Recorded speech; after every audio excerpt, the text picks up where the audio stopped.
Brown Park Podcast is brought to you by Grow Clinics. You can go to growclinics.com.au/Brown Park to book a free consultation or for more information. Today on the show, hello Dion, by the way. G'day, mate. Hello. We're going to speak to a guy who's got a whole bunch of followers online, Instagram, TikTok, all that kind of stuff.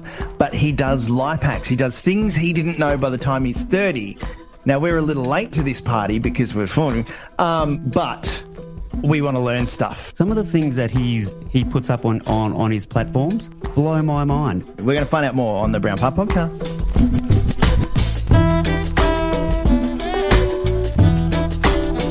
The Brown Park Podcast. Question. Hit me. We need to talk about the tattoo. It's not really a question. It's more of a statement this time round. We need to talk about our mate's tattoo. Righto. Come on. Let's do it. We have this. He's a mate of yours, right? Indeed. And via association, a mate of mine. Lovely guy. He is.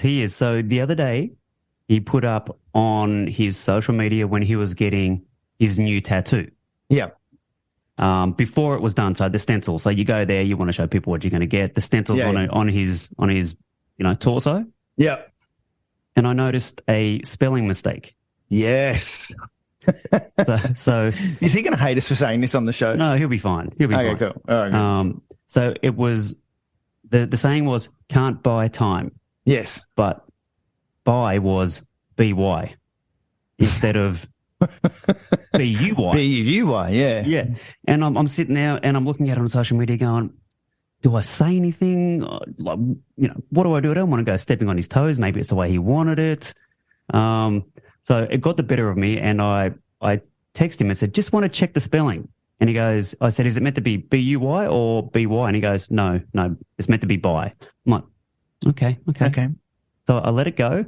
And then you rang us? Because I started second guessing myself. I'm like, am I wrong? So I call you and your wife, who's, a writer. So she knows, yeah. She can send to check this. And I lay it out for you, and they're like, no. Definitely wrong. He's going to have a no regrets tattoo. Yeah, no regrets. Or the other one that I love that I see online a lot is only judge can God me. If somebody got wrong.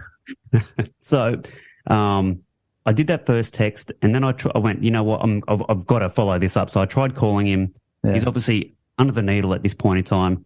So I text him again and say, mate, I have serious concerns that it's spelt wrong. I'm 90% sure because, there's that 10%. I'm 90% sure it's wrong. And he goes, I get a reply back, no, you're right. It was playing on my mind, and I checked, and it was wrong. And they managed to change it before they got to that point in the tattoo. So saved him from a no regrets. So he almost had can't buy time but BY rather than actually purchase BUY. What you should have done. Okay, yeah. Is told him that, and then right at the end going, no, man, I meant BYE. What the fuck? Brown Park special guest. Today's guest is somebody that you've brought to the table. It is. This is his name is Sidney Raz. He's on TikTok and Instagram. Yep. He does life hacks about things you didn't know until you were 30. So now he's learning all these little tricks that he didn't know before, and he's sharing them with the world. And he's here to talk to us today. G'day, mate. Hello. Thank you so much for having me, both of y'all.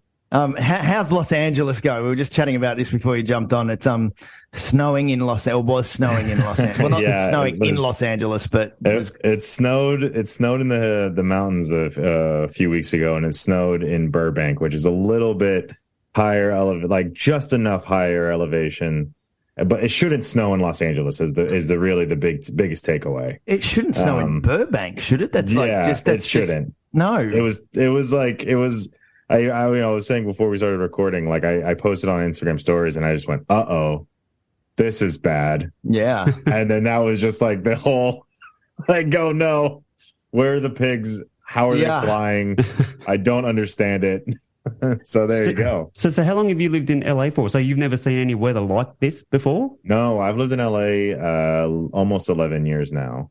And it gets cold, but it doesn't get to snow. Yeah, I mean, the whole point of LA is that doesn't happen, right? We live in a very Mediterranean climate. It's not temperate all the time, but the lowest we'll get down to is high in Fahrenheit, high 30s, but it's not too bad. Yeah, right. It's 5 degrees Celsius, maybe something like that. Okay, It's yeah, cold. That's cold. Yeah. that's Yeah, cold. So it'll get there, but like it's still like kind of warmer in the sun and sort of like that. So the minute that it's like, hey, it's like clumps of snow in Disneyland, which is even farther south than Los Angeles, everyone just sort of took a pause and was like, this is bad. Yeah, Something's going on. We need to make a change. Need to put our bottles of water down. Yeah, exactly. and just not stop buying things. Yes. But yeah, so yeah, I've never seen anything like this before. It was pretty crazy, but in the mountains, then they got like 11 feet of snow, which is just like insane. Wow. Which we need it, but we don't need that. The influencers would have been out there with their cameras going, oh, look, snowing in Los Angeles. That's literally what basically all of it was. And it was just like anyone that isn't from here, they were like, whoa, this is crazy. And then everyone that is from here was like, everyone needs to leave. Yeah. We need to leave now. Yeah. But yeah, again, thank you all so much for having me. It was an insane thing to see that snow, but then y'all reached out and it made everything better. Oh, there you go. Look at that. Thank That's you. what we aim to do. Yeah, that's what we're trying to do. Now, you've made a name for yourself on the Instagrams and the TikToks Yes. by basically posting up stuff that you didn't know until you were 30. Yes. Now, we are both on the dark side of 40. Perfect. And we are still learning shit. Well, I'm learning stuff I mean, now because of you. Thank you so much. Yeah. Well, I appreciate that one. And thank you for watching. It's always a very amazing thing to see like how many other people don't know these everyday life hacks and things, and just like why didn't I know about this, right? And yeah, so a few years ago, I just was like, I'm in my 30s. That's what I am. Why don't I just say that on the internet and see who else agrees? So I started saying it and started connecting it with things I didn't know, and it was like, but you're in your 30s. Why don't you know anything? And I think that sort of just spiraled into what we are now. So it's great. How do you discover these things? Do people send them to you, or do you just jump online and start just looking and going, holy shit? Yeah, I mean, a mixture of both, but primarily it's like a self-fulfilling prophecy now of like people send me things, tips and tricks. They reply me on TikTok and Instagram, and they're like, holy shit, Sidney Raz, you need to see this. Because did you know about baby-proof bottle cap locks or whatever, and or did you know of this thing about water bottles, right? Yeah, which triggered some people, right? Yeah, so I have to try it, and then we see the outcome. But But for those that don't know, you did a post the other day about water bottles and how you're supposed to open big packages of water bottles, so the multi-packs. And people sort of went a little bit off at you going, oh, why are you doing that with the water bottles? You shouldn't completely be buying water like I had seen this video. People had sent it to me, and I was like, yeah, sure, I'll try it. So I went down to my local convenience store, bought a pack of water, and then made a life hack of, easily accessible. You open it from the middle. It's like pretty straightforward. Great. And then a lot of people pointed out how bad they are for the environment. So in a response to that, I decided to raise money for Wine to Water, which is a charity that provides clean drinking water to people around the world. Mm-hmm. And now we've raised almost $4,000 to help people get clean access to clean drinking water. So I took their critique of the video and I turned it on into a fundraiser. So I think that was a pretty great way. Being somebody that is like, you're on Instagram and stuff like that. When you posted it and started seeing the comments, did you just sit there and go, oh fuck? Yeah, basically. So I've been in digital media for a long time on the professional side of it. And I was a comment moderator before this, right? So like I have seen some shit on the internet. Right, yeah. Like a comment moderator. So what is that? Is that, it's somewhat self-explanatory, but you just monitor people's comments and then get rid of the ones that you, oh shit, I just knocked a glass of water over. Anyway, it was in a glass, not a bottle. Thank God. Yeah. So comment moderator, what is that exactly? Yeah, basically it's exactly what it sounds like, right? So I sit on YouTube videos and I make sure that no bad comments get out there for the public to see. So like if someone's saying fuck, shit, fuck, we have a blacklist of words where we're like not allowed to get those comments through. But if something sneaks through, then you delete that comment or you ban that person from from commenting or that sort of thing. So, when the first Star Wars of the new trilogy came out with Daisy Ridley, yep, Kylo Ren and all them, I found out that how the ending happened in that movie before I saw it because of the comments, right? Yeah. So it was completely ruined for me. And that was really I think actually later that week, I was like, I can't be in the comments anymore. We have to hire somebody else. I want to change my job. So comment moderating is exactly what it sounds like. It's just basically seeing all the bad things on the internet and making sure that no one else sees them. Okay. And who did you do that for? Was that for YouTube itself, or was that for so I did it for a company, Fine Brothers, which is React, which is basically YouTube channel, a bigger YouTube channel back in the day, probably. There you go. You're right. You would have seen some shit and realize how bored people must be to take the time out to say something negative. Right? Well, and now, so when I see, going back to your question about, do you ever just get oh God, for some reason that one about the water was just they're not mad at me for buying water. They're mad at something else. What are they mad at? They're mad at me or there was some sort of weird thing, but it also just felt very elitist. People that buy drinking water out of bottles are bad people. So that really got to me. So usually these things don't get to me. I deal with you're a dumb fuck all day. But sometimes when this one was you're a bad person if you buy bottled water, I'm but think about how many people need this? Yeah. But also that's why I decided to raise money for Wine to Water. Having just been I've just come back from the US, right? I went to a diner and got a coffee in a polystyrene cup with a plastic lid. Yeah. There were 5 small plastic milk containers, a plastic stirrer. Yeah.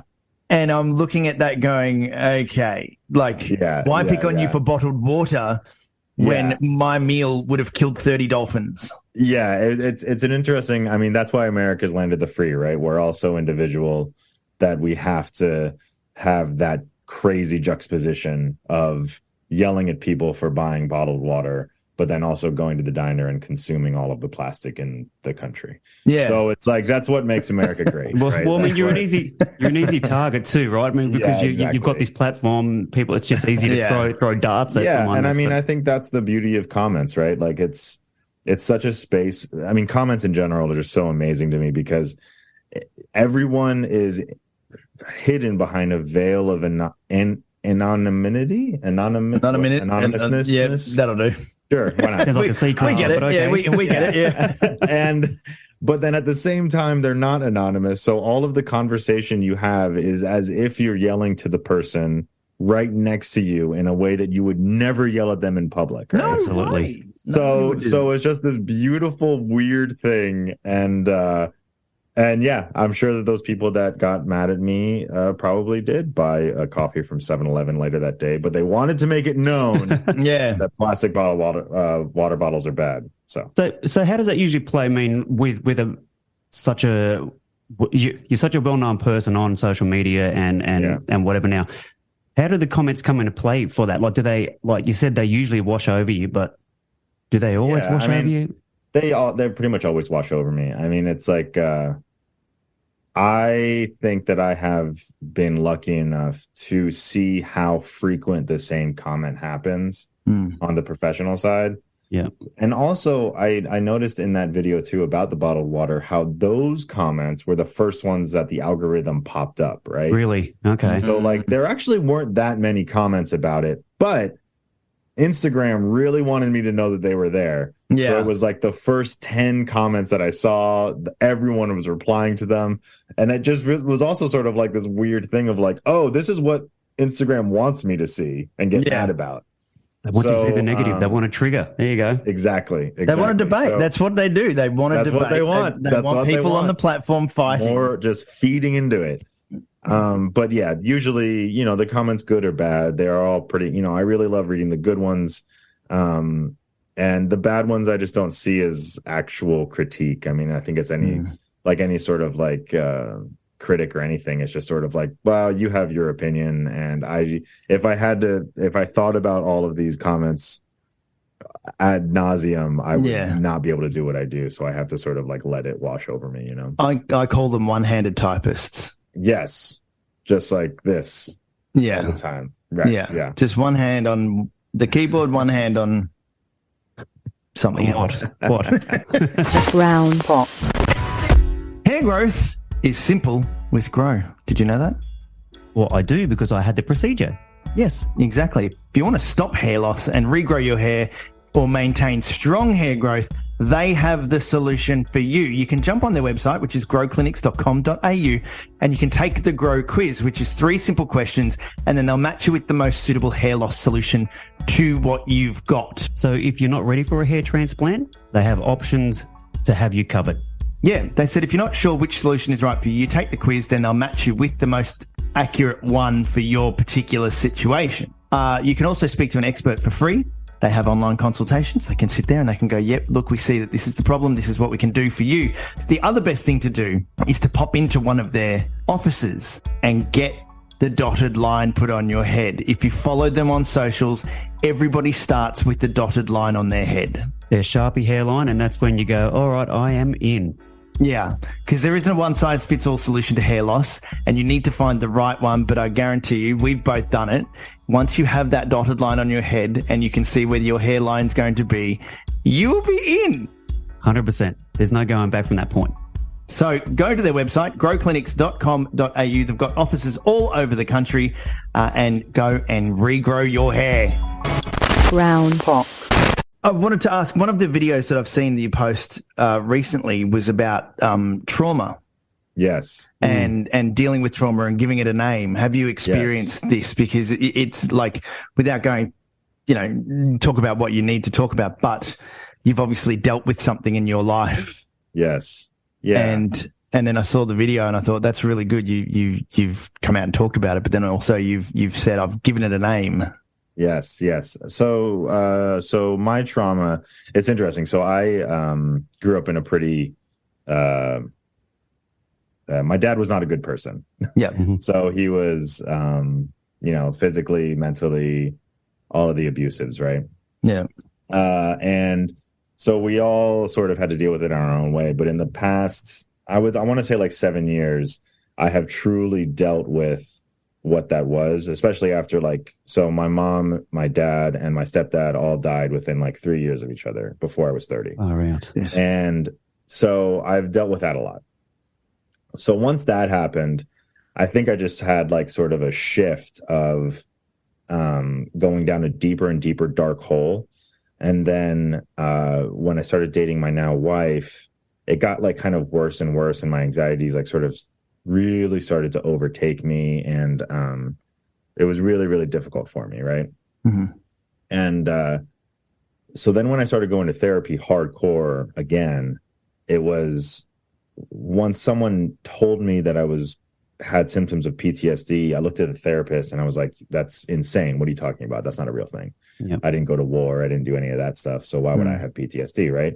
Now people are calling it CPTSD, which is complex PTSD, which usually shows itself in childhood trauma, sort of like black and white thinking, all of that stuff.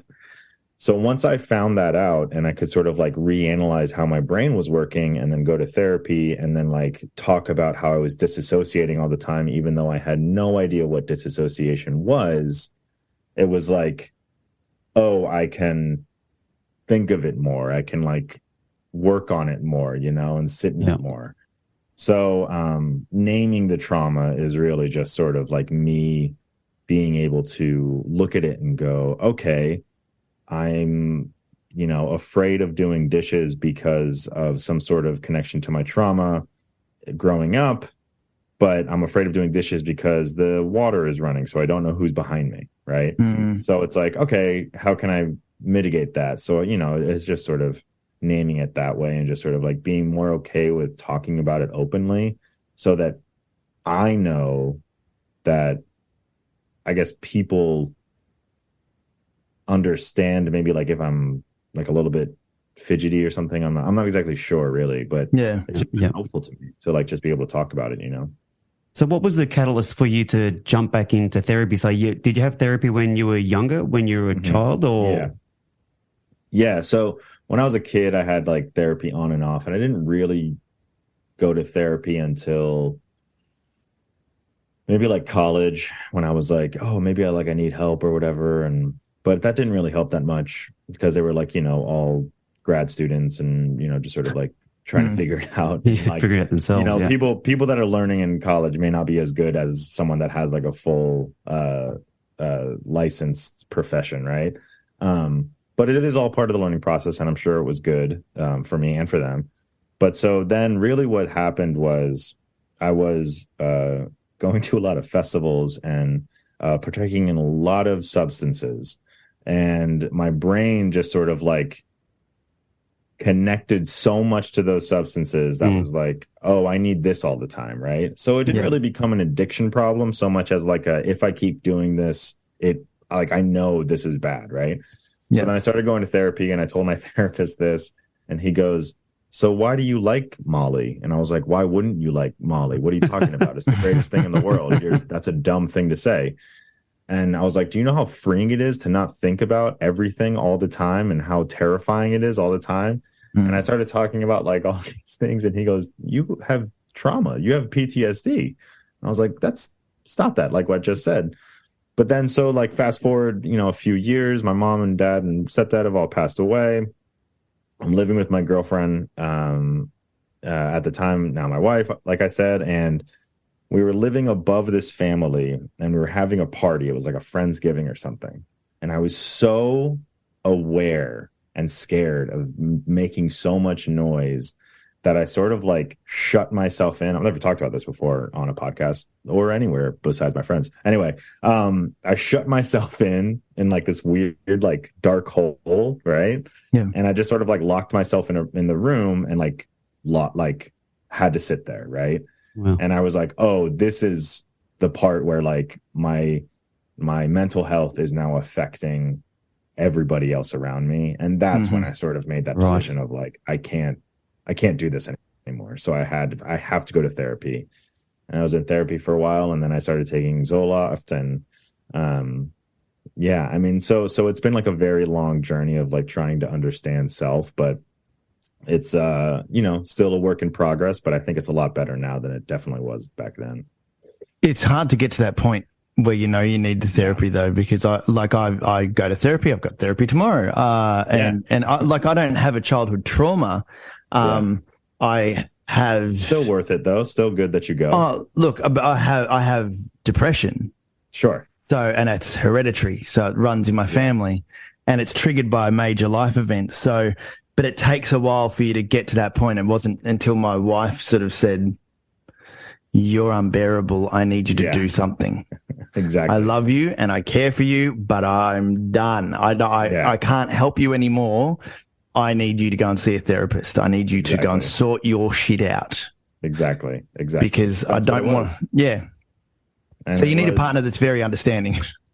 Yeah, I mean, and that's really what it was. It was just sort of one of those things where, you know, my wife looked at me and she was like, "This has gotten to the point where like you can't function anymore. So like you need help." And like exactly like you just said, David, it was just sort of like, we can't live like this. And I need that. And I think that at some point you need to know that too, of like, oh, this is now much worse than it was before. So and it's like it's kind of like a gangrene, right? If you don't treat gangrene, it's going to get worse, and it's going to start to fester, and then you're going to lose a leg or an arm or something like that. Exactly. I always think about it more like in the very similar way, but like kind of like an open scab.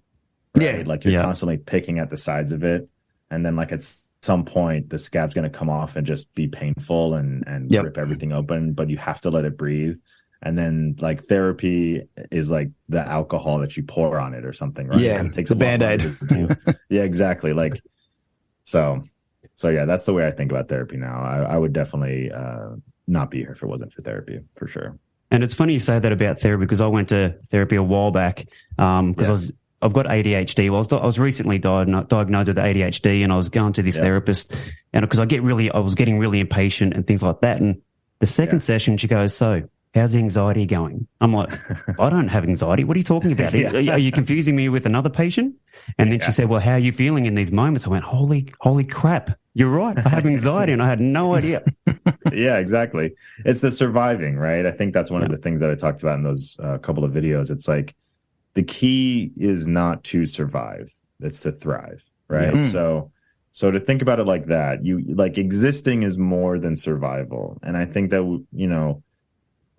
especially before you go to therapy and before you have someone that is a trained professional to say, "Hey, that's anxiety," you're just constantly moving around the world going, "Oh, this is just normal." Yeah, exactly. Yeah. Well, to quote our last guest on the podcast, he lives by what's known as the 10-90 rule, which is life is 10% what's going to happen to you, 90% what you're going to do about it. Sure. Yeah, exactly. Right. So what are you going to do when the anxiety is named? Are you going to work within that new knowledge, or are you going to keep on doing it? Right. So exactly. So that was, to me, when I have a disassociation tattoo. I don't know if you can't see it, but yeah, it's basically just me sinking back into myself. Right. So that feeling of third person otherworldliness, like it was so much a part of who I am, but I had no idea that it was a thing that was named. Yeah. So for a therapist to look at me after I was like, I had been through therapists so many times, and I didn't like them because I was always disassociating, and I never said it. I was just like, this is weird. I don't like this. I'm fine. Yeah. So then I left, and I finally found this one, and she's absolutely amazing. And I was like, I finally just like let it out. And I'm like, I can't pay attention to what you're saying right now. I don't know what is happening. And she's like, oh, you're disassociating. And I went, that's a thing? Yeah, you are. This is a thing that people just have a name for. And then I told it to a buddy of mine who also has ADHD since he was a kid, and he was like, "Yeah, you don't know what disassociating is?" I was like, "No, I don't know what disassociating is."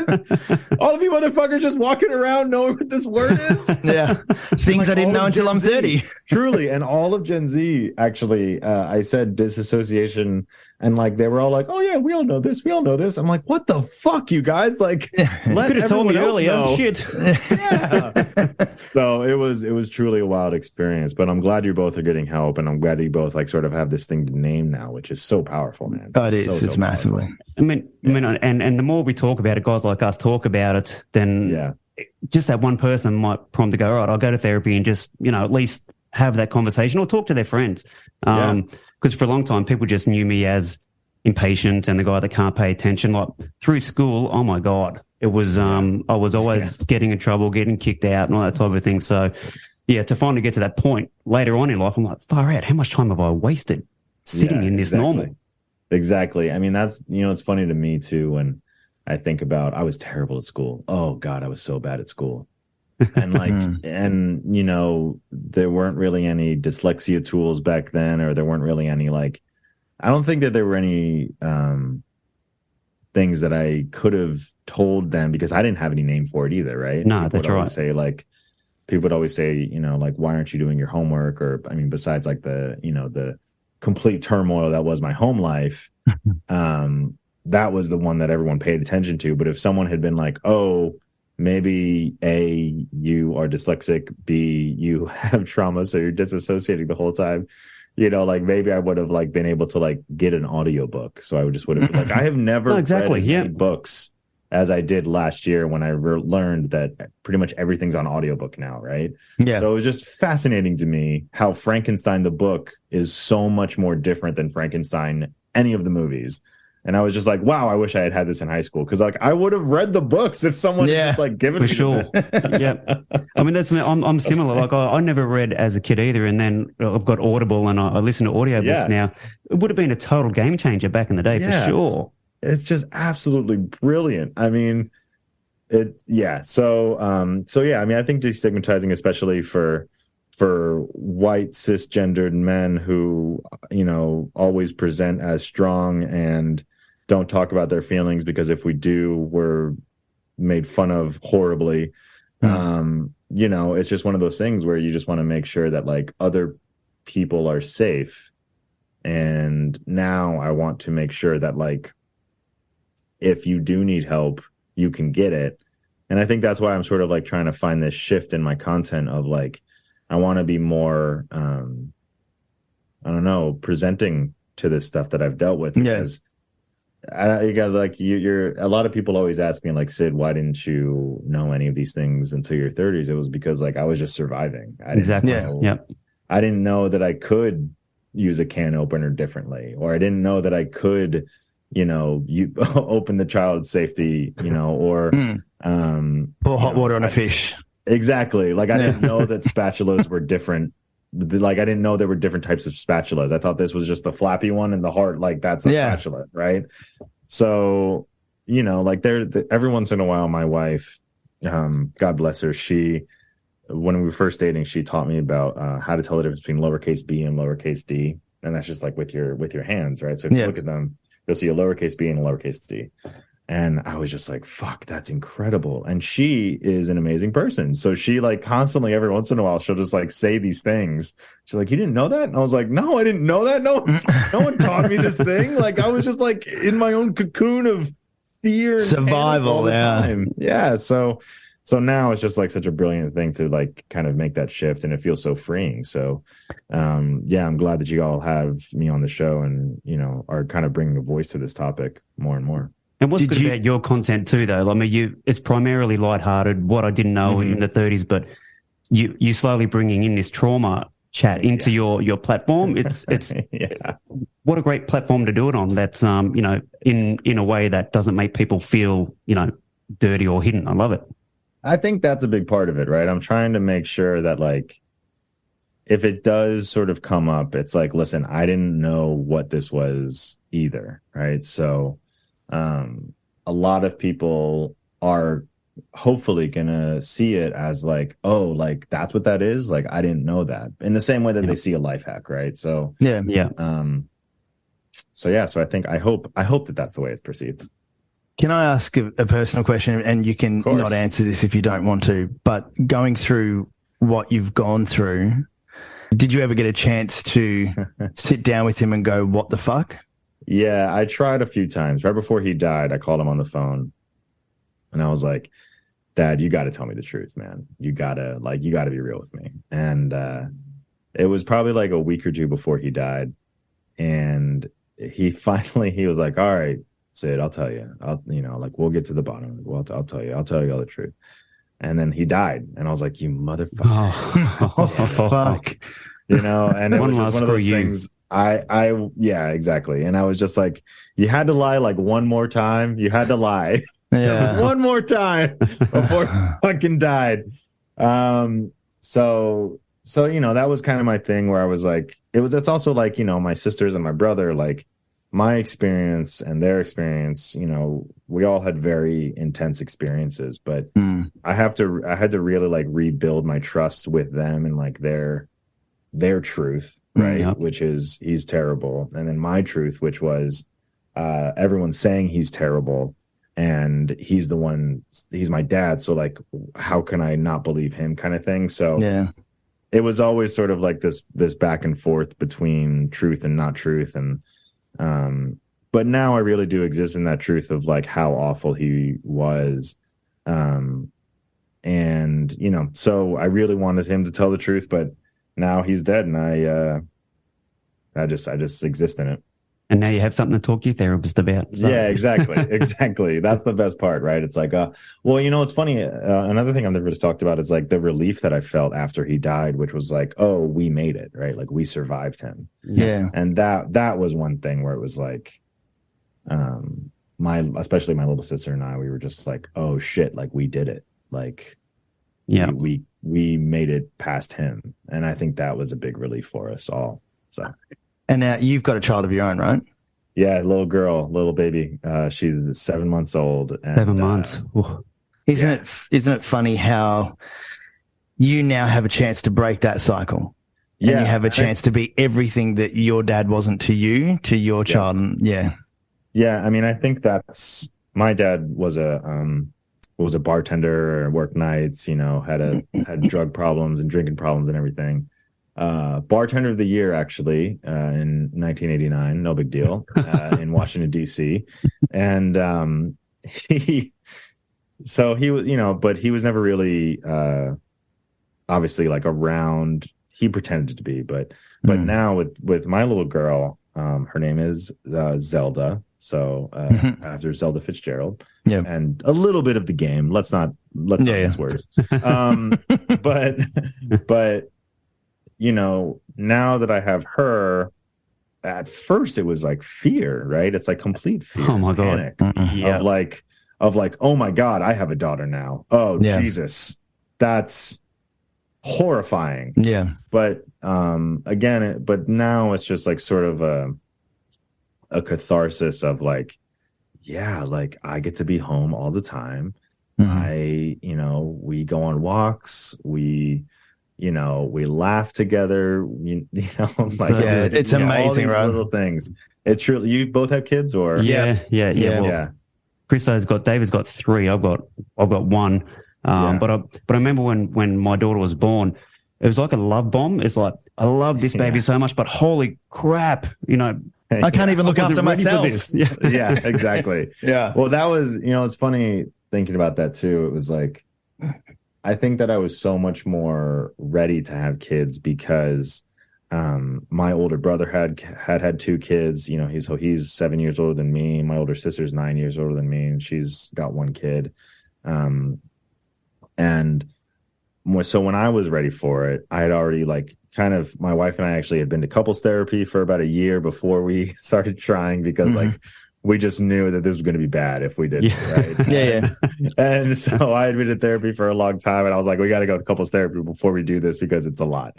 But just like people talk about like sort of that hesitation or connection issue sometimes in the first like month or so. And I just didn't have it at all. I was just like, this is the most important thing ever. Yeah. So I will now be here. Like that. It's true. It's a true love bomb.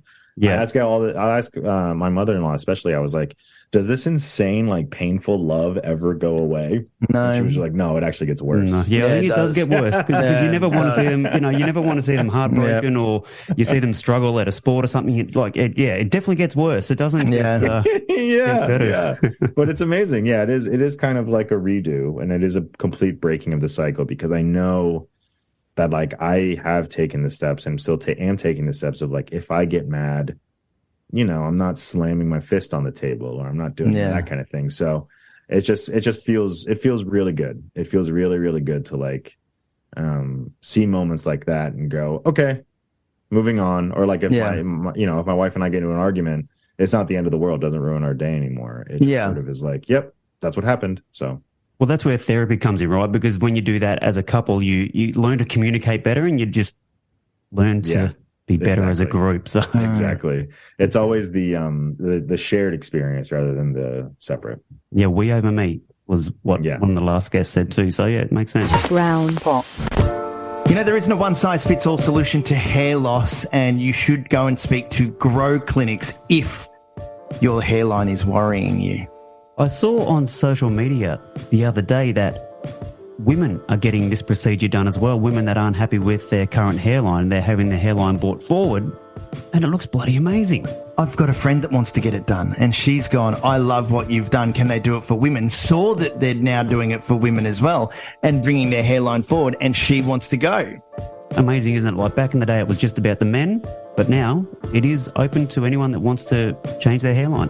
Yep, growclinics.com.au. You can go to their website and you can take their quiz, their 3-step quiz that will help you work out what the solution is for your hairline.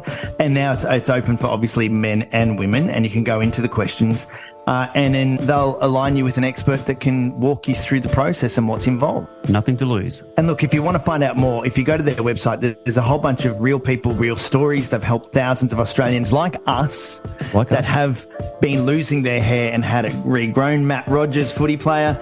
There's a whole bunch of people up there now with testimonials as to how well it works. So go and have a chat to them. growclinics.com.au, because hair growth is simple with Grow. Round pop.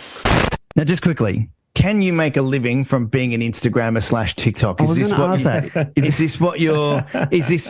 Can you do this? Like, from what you're doing? I love this podcast for multiple reasons, but one of them in particular is this like true juxtaposition shift from like, yeah, so I am trying to break the cycle. It's like, so you can make a living off of this shit? Just like, there is no structure. Don't worry. There's no structure. We just talk and we talk and hope for the best. Yeah, it's true. Yes. Yes, you can make a living off of it. It's mostly from brand partnerships and advertising. Yeah. So what I meant is, are you at the stage now? You've said there that you're home with your daughter a lot. You get to spend time. You're obviously on a podcast.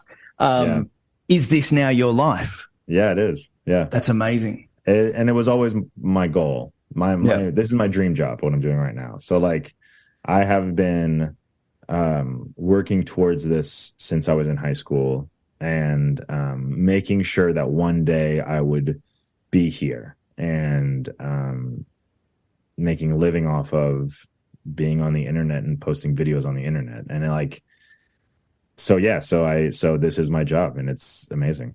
And I love that too. I mean, because we do bounce around.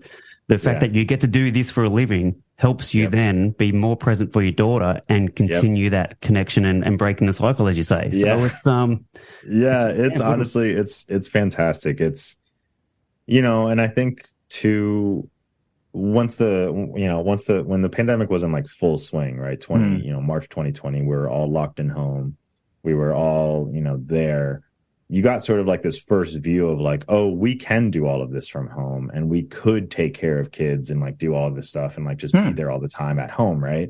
Yeah. So then we're all remote working, but in the back of my head, I'm still posting TikToks every day. I'm like, this is it. This is like the way I can, make my own schedule and be here as much as I want, or, be able to afford things that I wouldn't have been able to afford earlier. So now it's like I could just walk in and spend 5 hours or 3 hours just hanging out with my daughter and my wife, and we're all just like here. Yeah. And we all work from home, but also it's just like, oh my gosh, there she is. Like, it's so great, It's and on that COVID thing, and I may be out here on my own, but there is a part of me that misses COVID a little bit, just because of that I got to stay home. I got to be with my family, and there was I was working online, but so we got married New Year's Eve 2019, and 2020 was our first, so that's where our anniversary is 1/1/20, right? Mm-hmm. And so our entire first year of marriage was locked in a 1-bedroom apartment together. Oh my God. Just us. Yeah. And we made it, and you've only got a 7-month-old. Yeah, exactly. We only have a 7-month-old. I thought I would have at least 3 kids by now. But it was true. Like, I think I was one of the only people, I guess you were too, Dion, where it was just like, oh, I like this. Like, this is great. Like, no one's coming over. I don't have to worry about anything else. Like, making anyone else mad or whatever, because I'm not going to something, or I don't feel like doing, or like I am scared of what's going to happen or whatever. It was just like, oh, I'm just going to like stay at home. Mm. Yeah. It just pulled. I felt that it pulled me out of the rat race for a little bit. Exactly. So I miss drinking online with friends. Oh my gosh, playing Jackbox and like just getting trashed. Yeah, we did that a few times. There was always this funny thing where we had a so there weren't, obviously, like, everyone went into delivery service mode, and we would get wine delivered. So obviously it was COVID restrictions, and that we would always order from the same liquor store. And then finally at one point he would just stop texting us and just put it on our porch and just say wine. And then we would say thanks. And we would just walk outside and there was like this wine fairy that just showed up. We're like, cool, thank you. And then we would just walk back inside like, all right. It's the adult version of Santa Claus. I think you've actually just started a business there, the wine fairy. Yeah. Somebody just texts you wine Trademark, and wine shows up on your door. It's a great idea. I love it. It's true. It was fantastic. It was absolutely fantastic. Well, look, thank you for your time.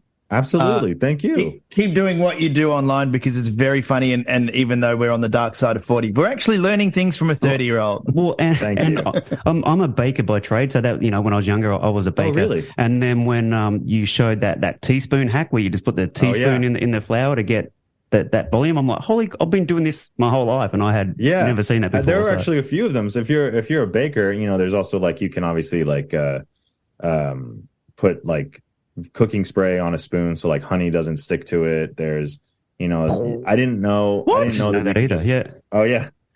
So like if you put like oil on a teaspoon or a tablespoon or whatever, and then you like scoop some honey, you just pour the honey out and the honey just comes off, so you don't have like a sticky disgusting, or not disgusting, but something that you have to wash. You just have it there, right? Obviously it adds oil to the recipe a little bit, but like a very tiny, but like a spray, it's fun. Yeah, the cooking spray, or like oil, like or you can make your own nonstick spray. I haven't done this video yet, so get up. But you can make your own nonstick spray with just some cooking oil, like 1-to-1 water and oil, and it's just like that's non-stick cooking spray.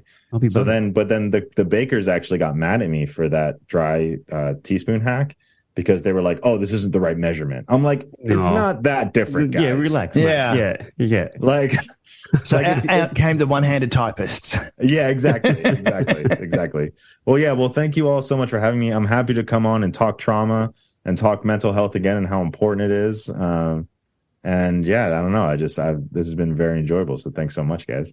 Love it. Thank you. And just before you go, what's your favorite hack so far that you've? My favorite hack so far. Gosh, people ask me this a lot. I mean, it's funny because every once in a while, a new one will just absolutely blow my mind and blow it out of the water. And I think recently it was the one where if you have that like very thick vegetable, like a butternut squash or something that just like will not cut easily, if you just smack the knife down and then you just rock it back and forth. Obviously, you can get a sharper knife, which is everyone told me in the comments. But, if usually people don't hone and sharpen their knives as much as they should. So you just smack it into the vegetable, you rock it back and forth, and you have a nicely cut butternut squash. It's just absolutely fantastic. So try that one out. Boom, and then shaking it back. Yeah, okay, that would work. Exactly. Yeah. You basically create a wedge, right? So you constantly create a wedge. Yeah. Good job. Sidney Raz. Thank you for teaching us stuff today. Thank you so much. Sidney Raz on all the socials. And yeah, happy to talk to y'all, and we'll talk again soon. You know what's interesting about Sidney's story? What? Was that he's got this platform where it's all lightheartedness, and then now he's opening up about his trauma. I just love what he's doing in that space as well. Yeah, right. I'm totally addicted to his page, by the way. You can't just look at one. No, I've been going through them all and learning these life hacks and going, oh my God, I did not know that. But you've also got to be careful you don't trigger people, right? Like an innocent video about opening a packet of water, people started going at him for it. The one that got me and didn't kind of triggered me because I've just literally put an entire office together of IKEA furniture is how to use an Allen key properly. I think I've seen that one. Devastated me because he made it look so easy, and I literally ended up with blisters on my hands from turning Allen keys, and he's just shown me exactly how to do it, and I'm fucking annoyed now. Hey, I've got one for you in that space then. Before we go, I'm here to help you with the Allen keys. Yep. Get an Allen key attachment for your cordless drill, and then you're all done. So I have to go and buy a cordless drill. Oh, you got no tools, do you? No, I've got nothing. You've only got one tool. And he's here sitting on the microphone. Return serve, whack. Thanks to Grow Clinics for their continued support of our show. growclinics.com.au to regrow your hair, and we will see you next week. Catch you later. The Brown Podcast.